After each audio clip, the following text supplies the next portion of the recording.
everyone, welcome to the Ginger Snaps. Here's Christmas Horror Month. We'll be discussing all Christmas horror movies for you guys in a very festive but very blunt way. I'm your host, Steven Harrold, and in today's video, I'm going to be giving you guys my review for Black Christmas. Not the 1974 film. And no, not Black Xmas from 2006. We're talking about the 2019 film. Yeah, that one. That Black Christmas. Quotations heavily on that. With a budget of $5 million, this film grossed $18.5 million. And in a way, that's a very good success story, if you want to say the least, this fucking film. But when it comes to the quality of the film, it was kind of hinted at with the first trailer. The first and possibly only trailer that was released for this film. Now, I remember watching the trailer back in 2019, and immediately had some bad vibes with it. Then, of course, you go on all the other horror forums and talking about how this movie is a strong female feminist agenda type film, and it focused on that the most. So then you end up going into this film knowing what this film is basically all about, especially if you watch just the trailer itself. And there was a lot of disappointment. There was a lot of negative reaction to this film. And for once, it was one of those times where I looked at a trailer and said, you know what? No, I'm not going to watch this film. So here we are in 2023, and I finally actually got to have the chance to watch this film. So what do I personally think of it? If you don't understand my tone, you're about to find out soon enough. So let's get into this review for Black Christmas, the 2019 film. Now, this is actually going to be the one time where I'm going to actually not get into the plot or all the other necessities that I constantly do when it comes to all these movie reviews. I'm just going to straight up tell you, this movie sucks. Like, honestly, this movie sucks. I've had many people already warn me not to watch this fucking film. It's going to piss me off. And watching the film, I was not really pissed off, I was getting more annoyed. By the time the film ended, I was actually pissed off that yeah, I did waste my time watching the film, but I have to review it if I had reviewed the other two films. I have to watch it. It's in my nature. I have to. It's like watching all the Friday the 13th, or well, you know, you're doing all the reviews for Friday the 13th, right? You can't just skip on them. Or how some people, when they watch Halloween, they just skip number 3. I can't. You have to watch them all. When it comes to this film and its story, you can tell that they were going for quite the agenda with this film. I need to make my point clear on this. Yes, I acknowledge the fact that I am a white heterosexual male. I'm a white heterosexual male, and this movie was not intended for me. This film, I'm not the target audience for this film. But I know what they were setting out to do as the target audience for this film. Do you know what one of the other target audiences for this film is? The people who had watched the 1974 film, the people who had watched the 2006 film, the people who watch horror movies. And that is where you got your criticism. You got it from those fans. You didn't get it from the fans who got, you know, butt hurt or whatever because this is a feminist, woke fucking film. You didn't get it from those fans. I mean, maybe you did. But I'm not one of them. I'm one of the people who like to watch horror movies, and if it has a good fucking story, some good fucking kills, and great characters, I will give you a chance. This film never had that. And I still decided, fuck it, I gotta watch it anyways. And oh boy, it took me 4 years to watch this fucking film. And I regret it. For the story of this goddamn film, well, like, let's break it down. The title of this movie is called Black Christmas. We all know the 1974 film. We know the 2006 film, right? This movie is Black Christmas by name only. That's it. I mean, like, you get little hints in this movie, left, right, and center, when it comes to, like, maybe kill, like, the fucking bag over the face, or the little glimpse, it's a blink and you'll miss it, where someone is getting stabbed by a fucking unicorn statue thing. I'm like, okay, cool, we got those little references. The phone calls that were so important in this film and the other one, it's teased in in one scene, and then it just turns into someone's fucking mother was calling. But then they swap it out to basically be text messages. So it's like, okay, cool. So we went modern on this, but there's no gravitas on the vulgarness of both films when it comes to the phone calls or even in the text messages. Why? Well, this movie was marketed as PG-13, a slasher film that's PG-13. So already you hit a brick wall there. You are limiting yourself to what you can show, what you can say, and everything in between. And this film's story, you know, a bunch of sorority girls who are being hunted down by a frat, I want to say it's basically a fucking cult at this rate. Frat boys who are basically a cult of a well-established guy who was the first fraternity member, and, you know, his power is in his little bust, and it bleeds black goo, whatever the fuck, and gives them powers to be unstoppable, and these girls have to stop the evil. In saying that plot, did that have anything to do with Black Christmas from 1974? Did that have anything to do with Black Christmas or Black Xmas from 2006? No. It had nothing to do with it. You could have just called this movie something totally different and not shoot it on Christmas. And, you know, maybe it would have been a lot more successful. But because you called it Black Christmas, and because you changed the narrative of the film to fit an agenda, to shoot off some agendas, that's where you fucking failed. Characters in this movie? Fucking Jesus Christ. Okay, so we have the main character in this film. I will say she does her absolute best. She does. But she is written as a sexual assault, you know, victim. And that's where we go with her character. It gets fucking hammered into your fucking head almost every fucking scene in the film. Bar none. And yes, there's some resolve at the end or whatever where she's strong and overcomes that fucking evil. But other than that, you know, when it comes to other characters, they're nothing. There's only one character in particular in this movie that is also the main focus, I guess you could say. But she is basically the epitome of a feminist who hates all men. All men are evil. All white men are evil. Pigs, sexists, everything. Every little scheme of dialogue that she has is, you know, bashing a male, right? And then, of course, she also is the cancel culture. I mean, like, she is trying to get a teacher fired who is played by Gary Ells.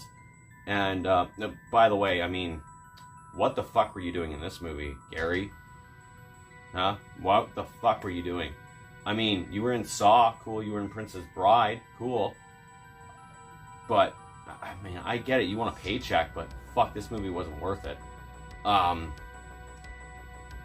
She's trying to get him fired, and because he spoke out against her about something in class or whatever, but for fuck's sakes, like, oh my god, we're gonna get him fired now. And it's just, she is the movie's kind of agenda-driven character.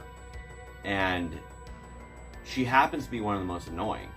Like, every scene she's in, she is bashing males. She is talking down to males.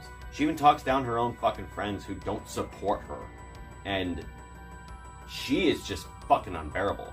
As for the other fucking characters, they're basically just, you know, there to die. There is a scene in this movie where finally, a video surfaced where she talks about the guy who assaulted her. And they're all having this argument about how not everyone needs to join you on this. Not everyone wants to be just like you. And then finally the boyfriend of one of the girls, he finally speaks up and he sits there and says, not all fucking men are pigs or rapists and everything. And the one thing she says is, did you just not all men me? And it's like, yeah, he fucking did. Because not all fucking men are like that. But you lump them all together. Like, he literally has a fucking point to what he's saying. It's like he ended up saying something along the lines of like, if we all went on stage and started singing about how you girls are just bimbos who like to show off your fucking tits, y'all would be fucking offended too. Y'all would say something. But we're supposed to just not say anything at all. And, you know, it's kind of like one of those things where it's just like, yeah, he has a fucking point. What happens? He gets kicked out of the fucking house. And dumped by his girlfriend. Okay. And then there's another character in this movie who is a dark-skinned character. And he's like the nerdy type, but he's also like the one guy, the one character you kind of genuinely care for. Like, you know, I see, like, he has a crush for the main character, and I get that, whatever. What do they fucking do with him? They basically send him to the fucking wolves. Like, hey, I need to get into this house. And I need to destroy this bust. So what I want you to do is I want you to distract them. Bear in mind, I don't think they even told this guy that these people are killing people. So they sent him on his way to die. They sacrificed him. What this movie fucking does to the male characters is the one thing that is just like, okay, I get it. You want strong, independent, female-driven characters. And a story like that as well. But when you decide to make all male characters rapists, evil, pigs, stupid, and good for nothing, it's where you literally lose a good majority of your fucking audience. Why? Because basically, you are bitching that there's not enough fucking female characters in horror. Really? But we don't have enough strong female characters? We don't? I mean, not even the ones we see on the screen right now, they're not strong female characters? I don't know, but I think they all fucking are. In fact, I do believe the ones that you're seeing on this fucking screen went on to be very, very popular, strong female characters without pushing a fucking agenda. When it comes to the kills of this fucking movie, they are just horrible. I mean, there's even a reference in this movie to Poltergeist 3 when it comes to like a person leaving a room and then coming out from behind it. The fucking jump scare from Poltergeist 3, or Exorcist 3, not Poltergeist 3. Fuck me. But like the kills, like this is where the PG-13 rating kills this fucking movie. Because there are kills that are performed and either they're off screen or you don't see the fucking aftermath of them whatsoever. And if there's blood in this fucking movie, it's all black fucking goo from all the bad guys in this fucking movie. And when it comes to the girls, they don't bleed enough. You know, there's not enough fucking blood. Like, the PG-13 rating fucking ruined this goddamn movie. And yeah, the kills suffered for it. They all fucking suck. But of course, our main character, she is captured, and basically the whole plot of this movie, the whole, like, the villain explaining their evil, dastardly plan is, fucking Dr. Gordon basically, says that all men are strong and women need to be put in their place, and any woman who steps out of line must be corrected, or, you know, whatever. So basically, you know, these men, these frat boys in this fraternity are the most evil of them all when it comes to the horror genre. That's right, guys. Michael Myers is not the most evil fucking person in horror history. Not even Freddy Krueger. Not Jason Voorhees. Not Hannibal Lecter. And even going even farther than horror movies, you know, these guys are worse than Darth Vader. These guys are worse than the Joker. These guys are worse than any other fucking villain that's been prescribed, like Hans Gruber for fucking example. The T-1000 from Terminator 2. These guys are the worst. Why? Because their main agenda is to make sure women stay in their place. I didn't even know who directed this movie. I didn't even know who wrote this movie. But when I found out who did, I was like, that makes sense. Yeah, that totally makes fucking sense. Hear me out. If you're gonna write a fucking movie about strong, independent female characters in a very feminist type of film that's strong on that, go watch Wonder Woman. Like, there's your fucking answer. It's not beaten into your fucking head. It's not at all. But this movie, it really fucking beats you in the head. And it repeats it. And the minute you even point out a flaw,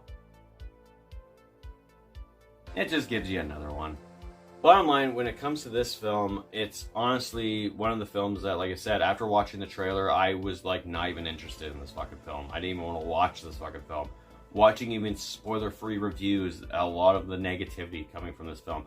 And you know what the worst part is? A lot of people even say, oh, the people who are reviewing this movie and giving bad reviews are just sexist, you know? They don't care about female. You know what the funny thing is, too? There are also female YouTubers who don't even fucking like this movie. They all even agree, this movie is not fucking necessary whatsoever. The agenda you were fucking trying to put out there was not warranted or wanted or even asked for. We watch these fucking movies to escape from certain fucking things in life, and when you start putting this shit in these fucking movies, you lose our interest. You really do. Black Christmas from 2019, like I said, the title of the movie only matches the original and the first remake by name alone. Everything else about this movie is like I said, you could have called this film something totally different, or even fucking put it in a different setting, right? This could have been a remake of Sorority Row that came out how many fucking years ago. And maybe it would have been a little bit more successful. But because you're banking on the fucking Black Christmas name, and you change the fucking narrative of the film, you change the fucking characters, you change everything. And then you put an agenda in there, you make a character who is all about this agenda-driven thing, and also cancel culture, and is just beating your head with, we don't have enough strong female characters in horror, when we have a shit ton of them. Hell, even a franchise has multiple of them. You basically are telling us, the audience, not just me, a white heterosexual male, that we're wrong for giving this a bad review. You're basically telling every fucking person who watched this movie and gave it a bad review that you're just not with the times. You're just not here for this film because you just don't like the agenda that we're shoving in your fucking face and, you know, shoving it down your throat. It's like, no, we really just wanted to watch this movie to see if it was any fucking good. We do care about good stories. We do care about good characters. We do care about good kills, especially when it comes to horror films.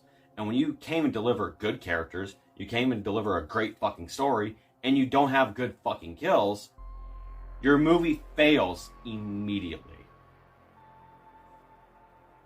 And even though I never saw this in 2019, I see it in 2023, and it's like, yeah, I'm proud I saw this movie.